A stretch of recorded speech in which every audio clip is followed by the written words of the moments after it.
Você está viajando através de outra dimensão. Uma dimensão não só de imagens e sons, mas também da mente. Uma jornada a uma maravilhosa terra, cujas fronteiras são as da fantasia. Há um sinal logo à frente, avisando que sua próxima parada será em Além da Imaginação.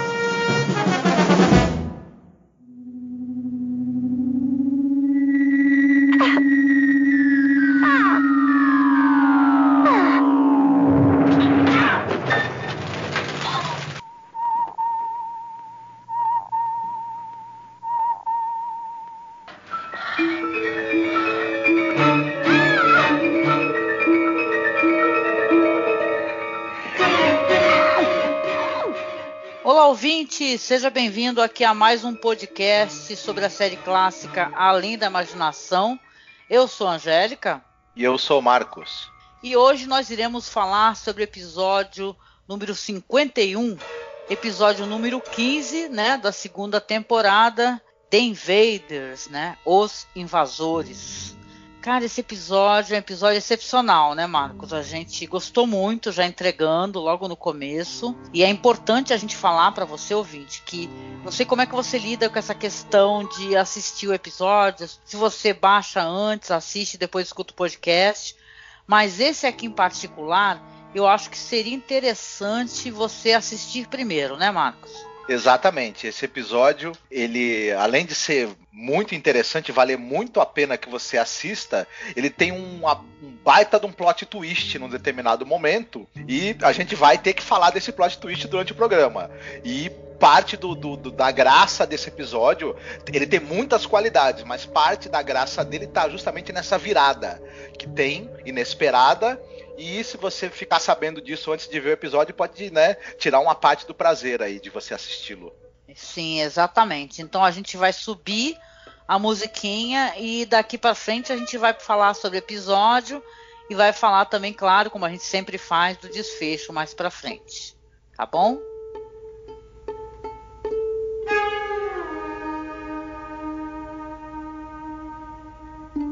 Uma das primeiras curiosidades, né, que esse episódio é dirigido pelo diretor que a gente ama de paixão, acho que muita gente, que é o Douglas Hines, né, fundamental que tenha sido dirigido por esse diretor, e é o último episódio, né, que ele dirigiu para a série. Isso é triste, né, ele não ter voltado mais, né. Ele tem outras produções com o Douglas Hines, inclusive a queridíssima Galeria do Terror, né. Sim, na série Além da Imaginação, quando você tinha algum episódio que ia ser difícil tecnicamente falando, que traria algo, que a filmagem ia ser problemática, você precisava obter um determinado resultado difícil de ser conseguido com a limitação de recursos, inclusive orçamentários que a série tinha, a primeira escolha era sempre o Douglas Hines. Não é à toa.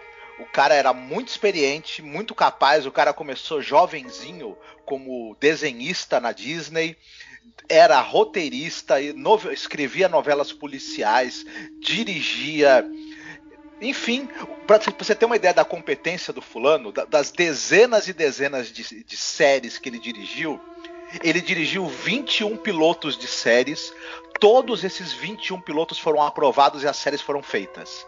O cara não dava ponto sem nó. Os episódios do Além da Imaginação que ele dirigiu, quase todos estão entre o top das listas dos melhores, são lembrados. Além de tudo, o cara depois também, a gente pode até falar mais pra frente disso, ele se envolveu com a série Thriller, que era apresentada pelo Boris Karloff. Ele sugeriu que a série mudasse a temática dela, de voltada pro suspense, onde achavam ela muito parecida, quase uma cópia da série do Hitchcock que apresentava. Ele sugeriu que desse uma guinada pro terror. A série acabou sendo bem sucedida.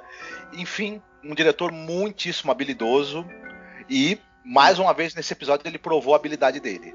Ah, com certeza. E assim, para quem não sabe, Além da Imaginação, a série, a produtora, a Cayuga, ela não contratava diretores, né? Ou escritores e tal. Tipo assim, o cara é diretor, ele vai ficar até o final, entendeu? Era uma coisa meio independente. Então, quando eles achavam que tinha que contratar alguém, eles chamavam, né? e tal, seja roteirista, ou então os roteiros, a gente já falou aqui, tiveram inclusive roteiros comprados de outras pessoas, né? Eles lançavam isso daí, que você podia enviar roteiros, né?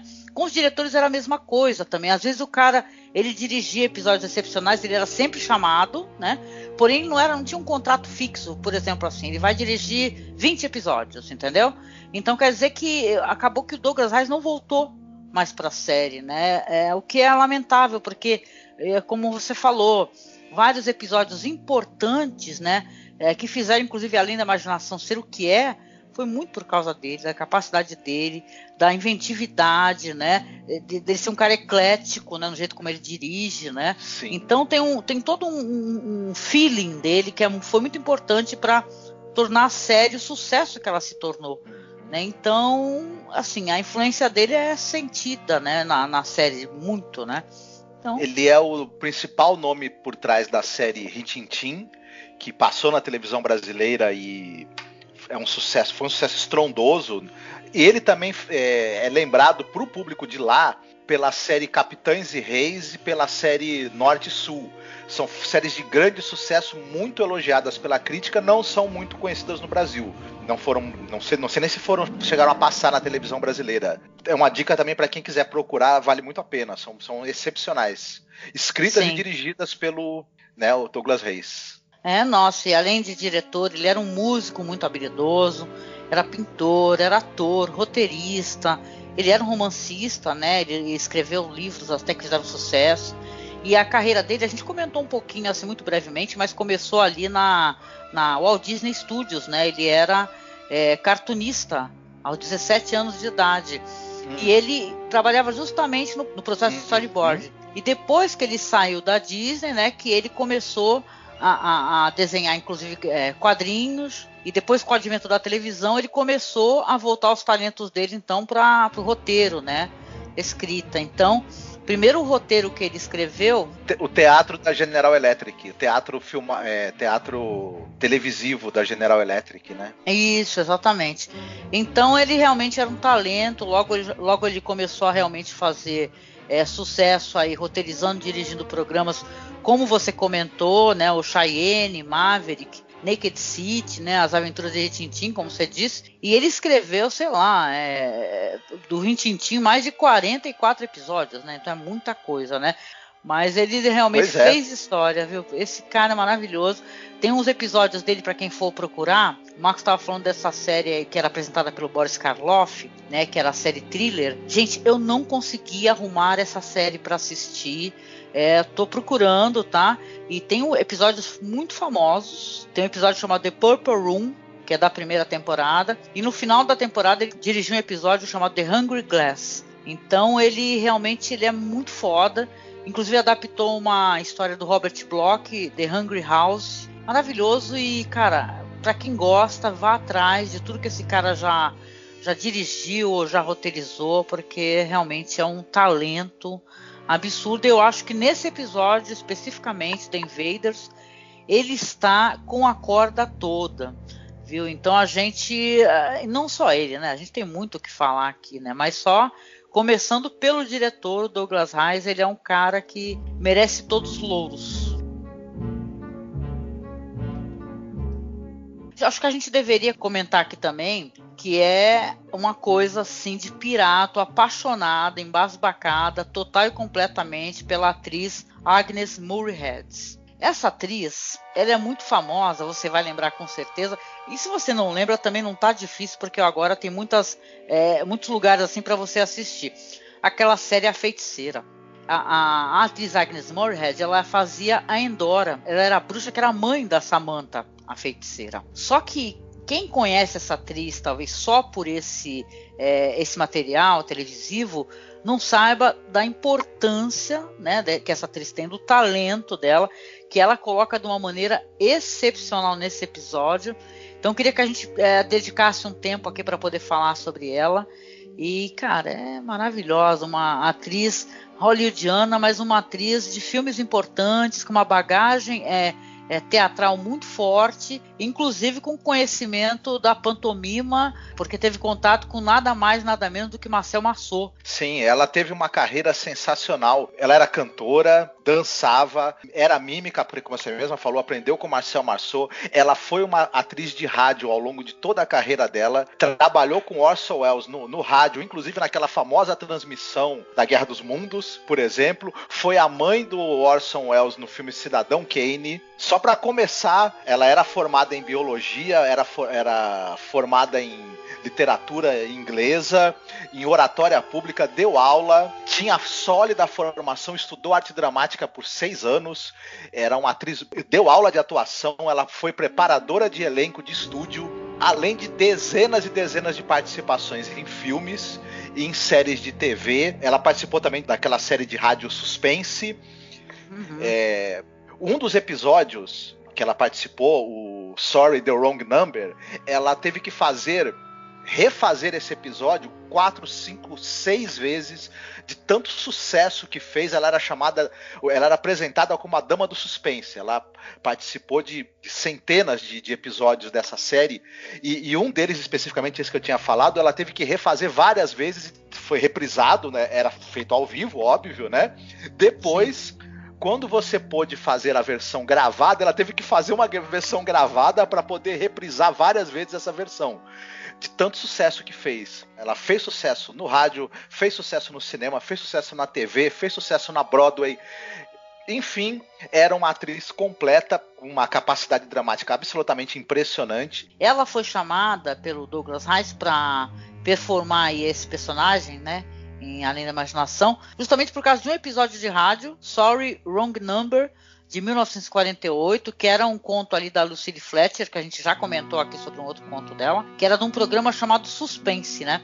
Diz que ele ficou tão impressionado com a capacidade dela de sustentar, sabe, o terror pelo todo o episódio, o jeito como ela utilizava a voz, né, que acabou chamando ela, né? Isso aí ficou gravado na memória, né? Porque esse é um episódio realmente, gente, desafiador. Ele é desafiador e tal, por uma performance artística de alguém, sabe? Porque, falando assim um pouquinho, é um episódio onde não há diálogos, tá? Não existem diálogos, é somente a atriz, né? Alguns elementos de cena, alguma coisa ali que tá um antagonista ali dessa personagem. Então depende única e exclusivamente da capacidade dessa atriz, entendeu? De prender a tua atenção, sabe? De fazer você ficar grudado na tela ali assistindo. E tem uma coisa também, né, Marcos, que esse episódio a gente pode comentar aqui, que ele é gravado ali em tempo real, né? Então tudo que você tem na cena, desde o começo, desde o primeiro momento quando ela aparece, cozinhando na casa dela, até o primeiro barulho, o primeiro sinal de que ela está escutando alguém, é tudo em tempo real até acabar, né? Isso é maravilhoso, né? Isso é incrível. É impressionante realmente o trabalho dela. Ela, desde os primeiros momentos em que ela começa a atuar, ela captura o olhar da gente. Ela não, como você mesma falou, ela não tem nenhuma linha de fala nesse episódio. Porém, a expressão corporal dela, as expressões faciais exageradas, mas exageradas por um motivo e na medida certa, o jogo que ela faz de expressões faciais, ela tem um certo overacting, mas é um exagero de interpretação muito bem pensado, muito bem colocado e que passa uma verdade inacreditável nesse episódio. Isso daí que você está comentando, na verdade é o cerne do que é a pantomima, né? Porque quando você não tem a fala, você vai ter o gesto e vai ter o teu rosto, que tem que ser várias máscaras de atuação, né? Que é o que ela faz exatamente muitíssimo bem. Não acho nem que seja um overacting. Eu acho que é necessário para que ela possa passar todo o receio, toda a admiração, um certo grau de loucura a certo momento. E, cara, assim, essa atriz, né, ela simplesmente é uma entrega tão forte que ela tem nesse episódio, nessa atuação, que é uma entrega até no sentido de não se importar com o ridículo do que apareça. Tem um momento que ela baba, Entendeu? Então isso é inacreditável. Você fala, pessoal, lembra quando a gente estava assistindo muitos anos atrás, né, o Gladiador, quando lançou o Gladiador no cinema e todo mundo falou da performance do Russell Crowe, né? Quando ele vê lá aquelas cenas terríveis, né, do que aconteceu à família dele, que ele baba, né? Nossa, que entrega desse ator. Olha essa cena. Cara, o Russell Crowe não tá bom de limpar nem a poeirinha do sapato da Agnes Moorehead nesse episódio, que é inacreditável o que essa mulher faz, entendeu? Nesses minutos aí que você vai começar a assistir, você não vai conseguir desgrudar os seus olhos da tela, sabe? É maravilhoso. E, cara, tem que falar também uma coisa legal, importantíssimo comentar sobre isso, que esse é um roteiro do queridíssimo, e é tudo, né? É uma confluência de estrelas, assim, para ser um episódio fodíssimo, né? É um roteiro do Richard Matheson, cara. É um roteiro do Richard Matheson, que é um grande roteirista, tá? Para quem não conhece, roteirista de obras importantes pra caramba, como por exemplo Eu Sou a Lenda. Ele trabalhou, por exemplo, com o Roger Corman, naquela famosa série de filmes que o Roger Corman fez adaptando contos do Edgar Allan Poe e do Lovecraft. Quase todos os filmes, menos no Enterrado Vivo, que é com o Ray Milland, tem o Vincent Price nos papéis principais, e o Richard Matheson trabalhou nos roteiros com o Corman, por exemplo, né? Só para citar um, né? Escreveu o livro que inspirou o filme Hell House, escreveu o livro que inspirou o filme O Incrível Homem que Encolheu, escreveu Eu Sou a Lenda, enfim, velho conhecido aí da cultura pop, o Richard Matheson, né? Sim, não, é velho conhecido. Tem vários roteiros dele na série Além da Imaginação, né? Então, cara, inclusive tem um episódio muito interessante, que eu não quero falar por enquanto de spoilers, né? Do final, né? Mas essa espécie de reversão, né? Do que você acha que é uma coisa e é outra, né? Isso também tem naquele famoso Third from the Sun, né? Então, realmente é um talento. Importante comentar também que o Richard Matheson tem uma história muito famosa chamada Prey, né, que é exatamente o roteiro muito parecido com o que acontece aqui em Além da Imaginação. Prey, no caso, seria uma mulher jovem que ela vai comprar ali uma boneca, né, que é uma boneca de fetiche, né, e tal, para o namorado, e vai ter ali, né, todos os desdobramentos muito parecidos aqui com o que acontece em The Invaders. Queria comentar também que se você assiste, ou se você já assistiu e conhece aquela minissérie Pesadelos e Paisagens Noturnas, que é baseado também no livro de Stephen King, o Nightmares and Escapes, tem um episódio chamado Battleground, que é justamente o episódio de um cara que é um assassino, né, um assassino profissional, que ele mata ali um cara que é dono de uma fábrica de bonecos, né, e ele acaba também sendo perseguido por bonecos. Então aqui já estou até inclusive entregando mais ou menos. Mas assim, é bem legal para mim, uma grande referência. E também você estava falando dessa série apresentada pelo Karloff, Stephen King fala que essa é uma das melhores séries da TV de todos os tempos. Ele ama também. Só comentando aqui, colocando o Stephen Ray no meio, né, porque a gente adora. Uma outra curiosidade sobre esse episódio especificamente é que é o seguinte: o Selling, ele escrevia a maior parte dos episódios da série, mais de 80% dos episódios são escritos por ele, e mesmo quando outra pessoa escrevia os episódios, o caso específico inclusive do Richard Matheson, ele não escrevia a narração de início e de final, ele deixava para o Serling escrever. Mas o Serling falou na época para o pessoal que escrevia roteiros para a série, falava: olha gente, eu não faço questão de escrever a narração do final e do começo, podem escrever que eu faço a narração, eu confio no taco de vocês. E nesse episódio é o primeiro em que o Matheson ele escreve a narração para o Serling falar, e é excepcional, inclusive. Uma das melhores da série, né? Sim, nossa, muito, muito legal, né? Serling aparece, né, como tem aparecido em vários episódios, né, fazendo a narração.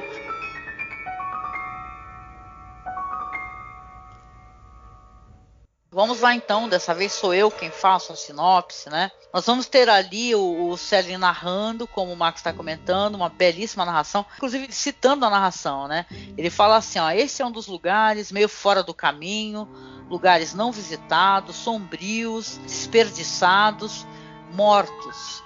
Essa é uma casa de fazenda feita à mão, bruta, uma casa sem eletricidade ou gás, uma casa intocada pelo progresso. E esta é uma mulher que mora nessa casa, uma mulher que está sozinha há muitos anos, uma mulher forte e simples, cujo único problema até agora é pensar se vai ter comida suficiente para comer. Uma mulher prestes a enfrentar o terror que virá até ela através da zona do crepúsculo. Então, realmente é isso, como o Célio está contando a narração. A gente vai ver essa mulher, né, que é interpretada pela maravilhosa Agnes Moorehead, sozinha na cabana ali, fazendo um ensopado, né, cabana rústica, onde você vê que tem ali só coisas assim que são necessárias ali para a sobrevivência, né? Tem ali um candeeiro, né? Ela fazendo aquela sopa, e ela escuta um barulho bem alto, né? Primeiro ela escuta um zumbido, né? Que a ensurdece, e depois um barulho bem alto, e ela se esconde assustada. Ela vai subir para ver o que está acontecendo, e ela vê, quando ela chega lá em cima, que tem o quê? Uma nave, né? Você vê que é uma nave espacial, daquelas naves clássicas, né?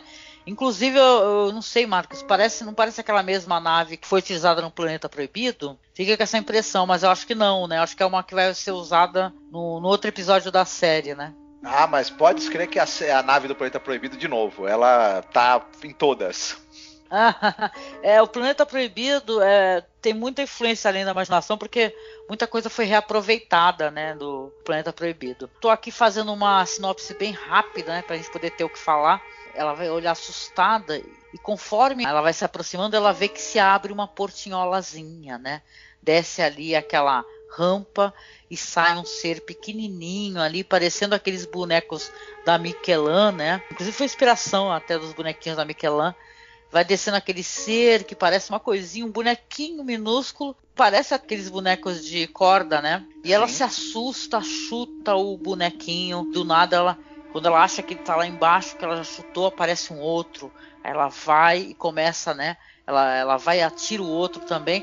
Primeiramente ela vê que eles têm como atacá-la. Eles têm umas armas que causam queimaduras, né? Como se fosse uma coisa radioativa, né? Na pele dela.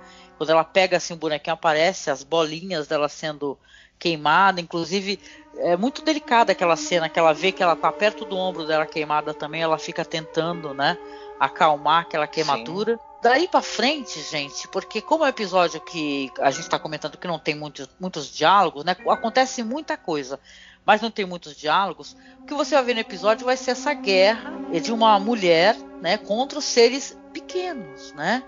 Mas tudo ali vai ter muito suspense, né, dentro desse confronto, né, onde a luz vai ser importante, a iluminação da cena, o som, entendeu? Porque primeiramente você tem o som e depois ela vê o que está acontecendo, né? Por incrível que pareça, né, porque parece uma coisa até meio ridícula, ela vai ter realmente momentos de terror, né, com isso daí, porque ela, a dado momento, ela vê que a faquinha que ela estava usando ali para cortar a comida foi, né, retirada de onde estava, e ela vai começar a ser atacada por faca também, né? Chega a ser uma coisa meio absurda, né? E ao mesmo tempo te causa uma tremenda de uma tensão, e para ela também, né? Parece ao mesmo tempo que ela pode se livrar facilmente, porque ela é muito maior, e aos poucos a gente vai vendo que não é nem tão fácil assim, né, Marcos? Uhum. É impressionante, porque esses seres alienígenas com quem ela vai lutar, eles são uns bonequinhos. E eles eram manipulados pelos próprios membros da equipe. O pessoal usava uma roupa preta e manipulava os bonecos usando os dedos das mãos. Uhum. Isso poderia ser algo absolutamente risível e ridículo. Porém, o episódio ele funciona. A atuação da Agnes Moorehead, o desespero dela na luta para preservar a própria vida, o uso da trilha sonora do Jerry Goldsmith muito precisa para ajudar a criar o clima das cenas, o uso da iluminação também muito preciso para ajudar a dar a textura da cena ali, de você perceber o que está acontecendo, a movimentação do personagem, a direção muito segura do Douglas Reis, que mantém um ritmo, uma cadência muito correta e faz com que a tensão aumente sempre. Tudo isso faz com que esse episódio funcione perfeitamente bem. A gente vai se identificando com a luta dela para sobreviver, a gente vai se comovendo com o desespero dela. Chega uma hora que a gente tem a impressão que ela tá já sem forças, ela tá exausta, ela tá simplesmente continua lutando movida apenas pela adrenalina. É uma coisa muito interessante. E além de ter uma grande surpresa aí em um determinado momento do episódio, uma grande surpresa aí perto do final. Então é incrível isso mesmo. Vale muito a pena. Ela vai se desmontando, né? Ela começa assim, você vê que ela tem uma aparência de uma mulher abatida, né? Rústica realmente. E conforme ela vai lutando, e cada vez que ela acha que se livrou de um, aparece o outro. E veja bem, ela só tem ali o que? Ela tem um pedaço de madeira, depois ela consegue arrumar um machado. E a cada momento ela está mais descabelada. Como eu falei, tem um momento que ela começa a babar, porque ela já está pura adrenalina, ela está lutando pela vida dela. E tem uma cena de luta que ela destrói brutalmente, né? Um desses invasores, pequenos invasores, né? E tudo com a trilha, muito bem que você comentou aí do Jerry Goldsmith, que dá uma tensão insana, né, para o negócio. Ela pega aquele tecido, enrola o pequeno ser e bate com ele com força, assim, quebra. Depois pega ele, coloca numa caixa e joga no fogo. E os barulhos que você escuta é assim, é ela respirando e tal, no máximo ela gemendo, né? Uhum. Então é uma atuação que, claro, a gente não comentou, vai ter esse plot twist inacreditável no final que você não consegue prever. É isso que é legal, porque eu brinco com o Marcos que eu sou a chata do plot twist, né? Eu gosto muito de ser surpreendido, mas quem não gosta, né? Assim, mas você ter uma história dessa onde você não recebeu nenhum spoiler, isso que é uma delícia, nunca recebi nenhum spoiler dessa história e assistir embasbacada, né? Porque, cara, você vai ter toda essa luta, né? No final, você vê que ela tá conseguindo, apesar de tudo, né? E você vê que ela já tá cansada, que ela não aguenta. Tem uns barulhos, Marcos, que eu até comentei que parece uma comunicação entre eles, parece uma espécie de código Morse, né? Eu até lembro que eu falei assim, nossa, o que é isso? Porque o som é muito importante nesse episódio, né? O jeito como o som é tratado, né? Que é uma coisa que é irritante, né? No episódio, os barulhos que eles fazem. E depois dessa luta, dessa violenta luta, onde ela conseguiu, a duras penas, ela tem ali a perna dela cortada em um momento, né? Tem uma hora que parece, inclusive, o filme do o Iluminado, né? Que ela olha por um buraco, assim, ela vai ver o que é. Aí o serzinho vai, enfia a faca no buraco, corta a mão dela, e ela fica arrasada ali, segurando a mão. Então, a cada ferimento, né?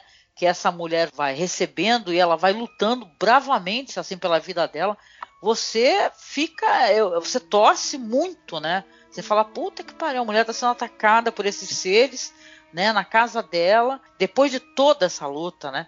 O que acontece? Ela resolve ir lá em cima e ela resolve destruir a nave, né? Ela pega o machado, ela destrói a nave com as últimas forças dela. Você vê que ela não está aguentando mais bater, né? Ela tá ali arrebentando tudo.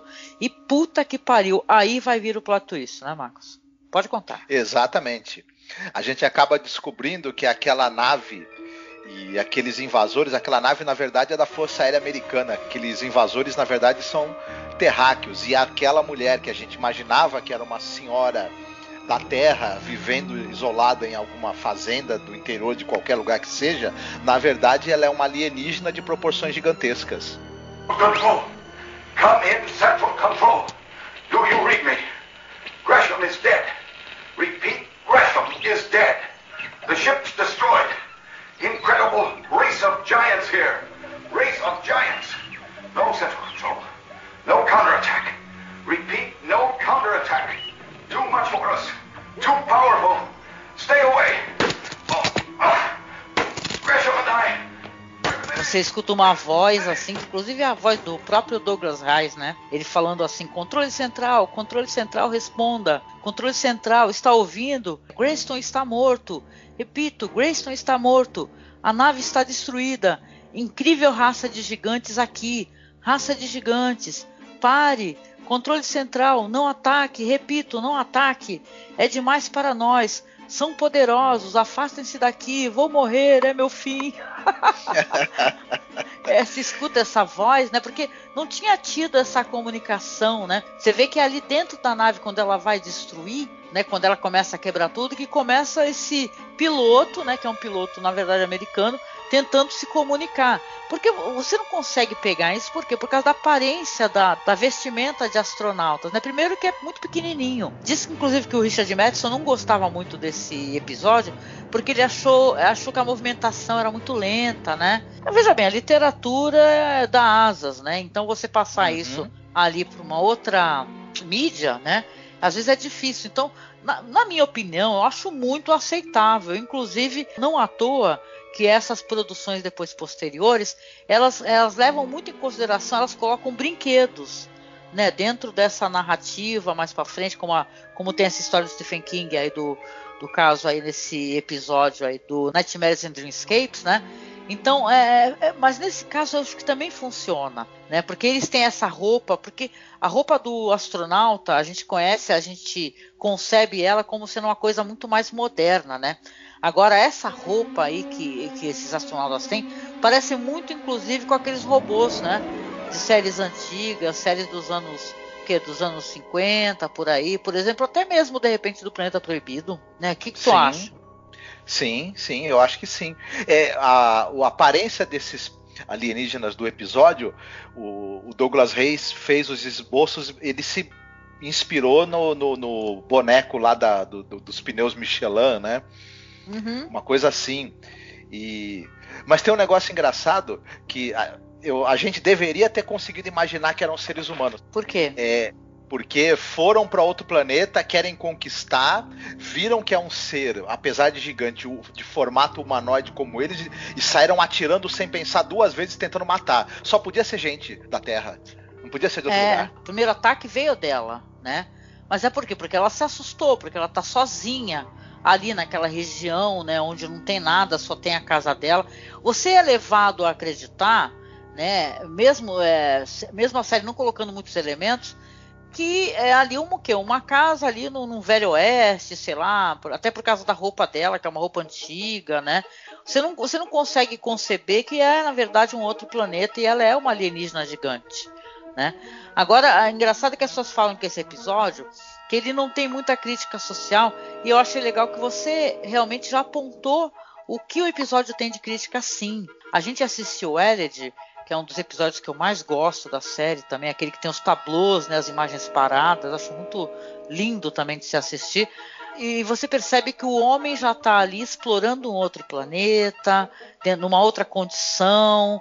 Por quê? Porque o planeta Terra já está totalmente, né, totalmente destruído, né? Então, se tem os exploradores espaciais ali, eles estão, na verdade, procurando planetas que eles possam, né, como o homem, como você bem colocou, o homem é um ser que quer destruir tudo, né? Ele quer, feito, sei lá, aquelas pragas, né?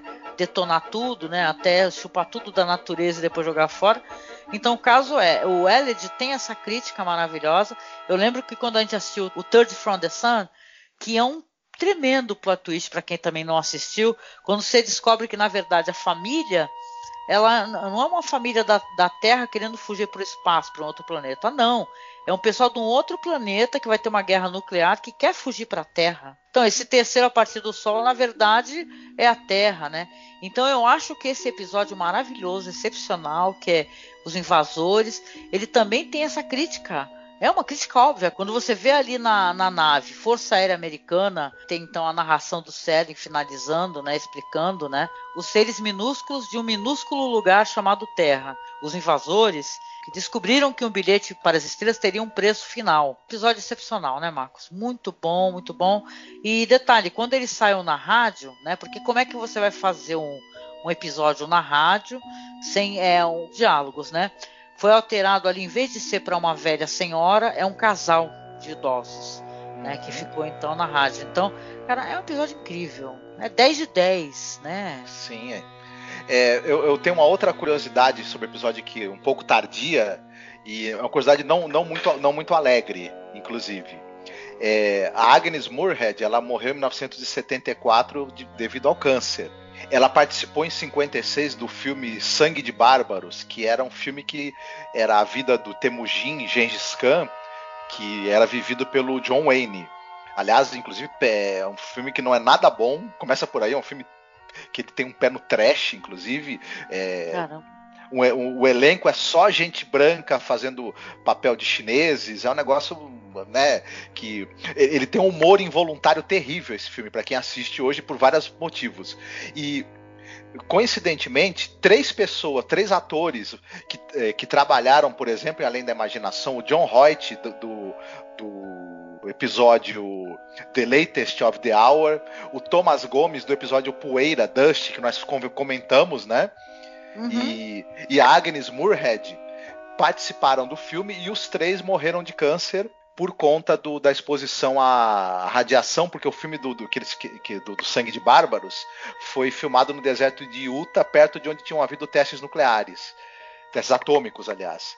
E então é a última nota, talvez, que eu teria de curiosidade, que é uma curiosidade não muito triste, na verdade, né? Pois é, né? Quando você pensa nas vidas que foram perdidas por causa desses testes nucleares, né, e tal, né? Sinceramente. 88 pessoas. Entre elenco e equipe morreram 88 pessoas que participaram do filme. Putz, meu, caramba, né?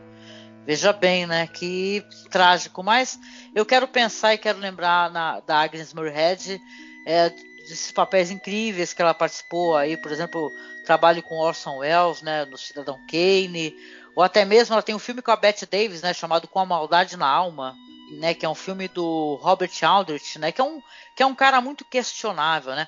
Para quem lembra, quando a gente gravou aquele podcast falando da Ida Lupino, né, que ela tem aquele lindo episódio que é o Santuário de 16mm, a gente comentou sobre aquela série Feud, sabe, que é a história da Bette Davis e da Joan Crawford, né. Então o Robert Aldrich e também os produtores, estúdio, eles alimentavam essa briga, sabe, da Bette Davis e a Joan Crawford.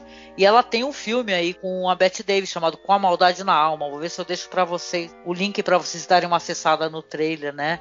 É um dos filmes pelo qual, inclusive, ela recebeu indicação a Oscar como coadjuvante. Então essa é a lembrança que a gente quer, né? Pensar na trajetória importante dessa atriz que ficou aqui no Brasil conhecida somente, né, ou não, né? Às vezes é tão importante uma série de TV divertida e querida e referenciada como era a Feiticeira, né? E ela ser recordada como aquela mãe que quando ela aparecia era engraçadíssima, era divertido, né? Que ela irritava o marido da feiticeira lá e tal, então era muito divertido. Ela, inclusive, ela tinha fama, né? De ela fazer sempre papéis de mulheres muito fortes, personagens fortes, fossem elas mundanas, né? Ou então mais sofisticadas. E realmente, né, ela merece todo o nosso carinho, nosso afeto. E esse é um dos melhores episódios que eu assisti de Além da Imaginação. Oh, yes!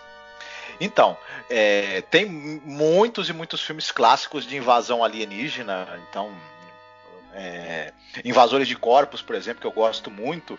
E tem um filme que é meio que uma brincadeira, uma paródia em cima do Invasores de Corpos, que esse diretor, o Edgar Wright, ele trabalha muito com a paródia, na verdade. Quase todos os filmes dele são paródias de gênero, seja zumbi, ficção científica, policial. Ele brinca muito com essa coisa.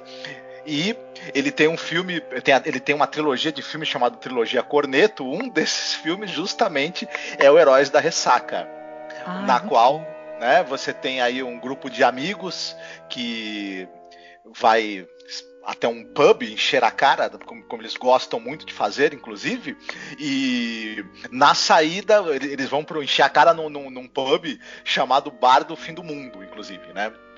E ao saírem de lá, depois de uma belíssima bebedeira, descobrem que o mundo está sofrendo uma invasão alienígena de seres que tomam o lugar das pessoas, e eles vão precisar se defender e tentar de alguma maneira derrotar esses aliens terríveis. O filme tem as características que quem conhece o Edgar Wright já deve imaginar, que é uma fantástica edição, um humor nonsense inglês da melhor qualidade, então, claro, obviamente tem que ter o Simon Pegg e o Nick Frost, senão não seria um filme do né? Vale muito a pena. Quem ainda não viu, acredito que muita gente já deve ter assistido, essa trilogia Corneto é muito apreciada, mas quem ainda não viu esse exemplar, não deixe de ver, que é sensacional. Tem aquele ator também do Hobbit, que eu esqueci o nome dele agora. Martin Freeman. Isso, também tem o Martin Freeman de Lambuja. Vale muito a pena, muito bacana. Ah, nossa, eu gosto demais, gente. O final do filme é maravilhoso. É muito legal. Aliás, o Edgar Wright é um tremendo diretor, habilidoso pra caramba. E ele coloca assim muito, né, da cultura nerd nos filmes dele, mas ele coloca uma profundidade também. Eu acho essa trilogia muito legal. Ele tem uma visão muito boa, né? Do cinema e da cultura pop. Ele tem uma visão própria, né? Isso é bem legal, né? Esse último episódio aí, que é o terceiro da trilogia Cornetto, é maneiríssimo. É muito bom mesmo. Boa recomendação. Bom, eu vou recomendar aqui. Agora eu estava dando uma olhada enquanto o Marcos estava falando, né? Eu comentei sobre aquele conto, né? O Battleground, que é o campo de batalha. Um conto do Stephen King, que foi publicado na edição da revista Cavalier. Depois foi colocado uma coletânea de 78 chamada Night Shift. Nesse conto, né, do Stephen King, tem adaptação para a série, como eu comentei, e é a história de um assassino, né? Que ele está retornando ali de um assassinato de um cara que é um fabricante de brinquedos. Ele recebe um pacote no apartamento, na cobertura dele. Esse cara, inclusive, é interpretado ali pelo William Hurt, né, que faz o Renshaw, né, que é o assassino. Ele vai receber aquele pacote, né, ele vai abrir e vai ver que são miniaturas de brinquedos assim de exército, né, soldados, armas, jipes, helicópteros, né. E ele, muito surpreso, vai ficar quando de repente percebe que vai começar a ser atacado por esses, né, personagens. Aliás, o episódio é incrível, né? Como ele faz essa movimentação, né? Você vê que vai ser a luta desse cara para sobreviver, parecendo que é tão fácil, né? Você vê um ser pequenininho, né? Você vai ser atacado por um ser pequenininho. O que ele pode fazer, né? Só que no final ele acaba se ferrando, então é muito interessante, tá? Porque, é claro, tá na cara que ele foi amaldiçoado ali, porque ele matou justamente o cara que é fabricante de brinquedos, né? Então, deixa aquela coisa assim, meio bem Twilight Zone, né? E como o roteiro é do Richard Matheson, aí você fica pensando, né? Porra, tudo a ver, né? A gente tá falando do episódio sobre isso, né? Só me intrometendo, o episódio é dirigido pelo filho do Jim Henson, pelo Brian Henson. Isso também é um dado interessante. Mas é legal, não sabia dessa informação. Queria recomendar também para o pessoal dar uma lida nesse conto aí do Richard Matheson, o Prey, né? Porque a história é muito parecida com o que a gente acompanhou aqui de Além da Imaginação, só que ela tem camadas interessantes. No caso, assim, essa personagem, que é a Amélia, ela vai comprar essa boneca, né, pro namorado, que é um antropólogo, ela quer agradar o cara e tal. Só que essa boneca, é claro que ela tem uma espécie de maldição, e tem uma espécie de correntezinha, né? Que quando a boneca cai, ela se quebra essa corrente. E quando quebra essa corrente, a boneca vai automaticamente começar a caçar essa mulher. Tem um esquema que tem uma ligação com a mãe dela, que a mãe dela, veja bem, ela é uma mulher de 33 anos de idade. E a mãe trata ela como uma criança. E esse negócio de ela ter que eliminar essa boneca, assim, essa corrente, né? Que acabou fazendo com que ela fosse atacada por essa bonequinha, tem uma coisa também de você cortar o cordão umbilical, sabe? De você crescer, né? Então tem uma leitura interessante desse conto aí que eu estava dando uma olhada. Então eu não sei se eu consigo disponibilizar, mas eu vou dar uma boa procurada para colocar na publicação. Então se você está escutando só pelo YouTube, dá uma acessada lá no nosso site, tá? Que é masmorracine.com.br, para você ver o que eu consegui colocar de conteúdo lá, o que eu consegui de coisa legal, eu vou jogar nessa publicação dessa postagem, viu? Tem muita coisa boa, viu? Olha, fico emocionada de poder, porque a gente vem aqui de 2 episódios que a gente teceu algumas críticas, né? Claro que a gente sempre elogia e sempre vai buscar coisas interessantes. Às vezes o fato de você dialogar sobre faz com que a coisa cresça, né? Que ela tenha mais relevância, porque você busca informações e você acaba recheando, né? Mas você tem um episódio como esse que a gente pôde comentar hoje, a gente até acabou comentando pouco, né, Marcos, né, sobre ele, porque ele é muito mais de você assistir, você sentar e assistir e ver cada passo, cada movimento dessa personagem, como é que vai ser essa luta, né? Uma verdadeira batalha que essa mulher tem, né, nesse episódio passado em tempo real. É inacreditável, gente. E caramba, né? A gente também brinca de escolher músicas no final, porque a gente tá fazendo isso. E dessa vez é a minha vez. E, cara, não dá pra gente não deixar, né, de escolher uma música do David Bowie, né? Starman, né? Que eu acho que tem muito a ver, né, com o episódio. E também a gente ama David Bowie, né, Marcos? Sim, essa música é sensacional. É mais uma estrela brilhando no céu, né? Então, poxa, né? A gente agradece você estar acompanhando aqui os nossos podcasts, sempre pedindo para vocês, por favor, comentem sempre que vocês puderem, tá? Porque é legal a gente ter o feedback de vocês, é importante para a gente sentir que está sendo acompanhado, está sendo escutado. Então comente, viu? Comente conosco, comente aqui no YouTube, comente lá no nosso site, tá? Sempre comente para a gente poder saber o que vocês acham, se vocês concordam, se vocês discordam, tá? Isso faz parte da brincadeira. E é claro, mais uma vez a gente agradece e pede para vocês acessarem lá a nossa página no Facebook, que é @masmorracine. Também tem o nosso grupo de fãs de Além da Imaginação, onde a gente está lá, claro, sempre crescendo, pessoas que gostam da série, que querem discutir episódios. É um espaço assim para você poder compartilhar pensamentos, sentimentos sobre episódios da série, como esse lindíssimo episódio. Então não deixe de acessar lá o nosso grupo, tá? Pedir para entrar, que é lá no Facebook. Também temos o nosso perfil no Twitter, que é @masmorra_cast. Tem um monte de perfil, tem tudo quanto é lugar. Também tem no Instagram, tá? Então acesse lá o nosso Instagram, que é @masmorracine, siga a gente. E claro, se você puder nos apoiar, se você puder ser o nosso padrinho ou ser a nossa madrinha, apoie a gente lá no Padrim, que a gente tem um perfil lá no Padrim e também tem no Colabora Aí. Você pode doar qualquer valor e fazer com que a gente consiga continuar esse trabalho maravilhoso, que é falar sobre a Além da Imaginação, falar sobre grandes diretores do cinema, sobre outras séries clássicas que nós também já tratamos, por exemplo, Kolchak. Para quem gosta de Arquivo X e não sabe que Kolchak é uma série fundamental na criação, né? Fundamental, né, para que Arquivo X existisse, né? Procurem aí os nossos episódios sobre séries clássicas, sobre diretores, filmografias, sobre séries novas. Nós temos 3 podcasts sobre cada temporada de Penny Dreadful. Então é muito material, gente, é muito podcast. São 10 anos aí fazendo podcast. Acessem lá, tá? Não deixem de acessar. É masmorracine.com.br. E rapidinho, porque me perguntaram no YouTube, as pessoas já me perguntaram assim, para quem está escutando o podcast só aqui no YouTube, como é que faz para conhecer os outros podcasts da gente, porque a gente comenta sobre eles. É assim, os nossos podcasts, eles existem principalmente em áudio, tá? Por quê? Porque o YouTube ele é muito restritivo, ele não permite que a gente, por exemplo, pegue um podcast da gente, crie um vídeo ali, renderize um vídeo, coloque no YouTube, porque o YouTube ele derruba por questão de direitos autorais. É muito mais fácil para quem quiser conhecer o nosso conteúdo, você assinar o nosso feed, tá? Se você tiver no seu celular um aplicativo, por exemplo, como Podcast Addict, Podcast Republic, Castbox, ou por exemplo, tá, até o Spotify, porque nossos podcasts saem no Spotify, você consegue acessar todos os mais de 200 podcasts que a gente tem. Então, dê uma acessada lá no nosso site, instala o Podcast Addict e procura a gente.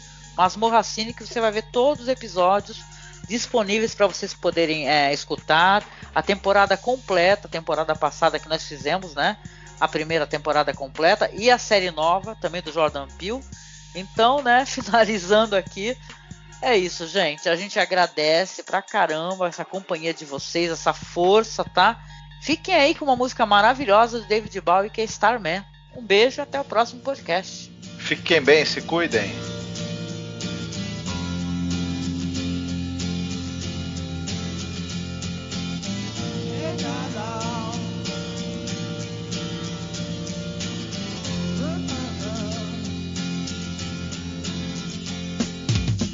Didn't know what time it was, the lights were low. Oh, oh. I leaned back on my radio. Oh, oh. Some cat was laying down some rock and roll, not a soul, he said. Then the loud sound, it seemed to fade. Came back like a slow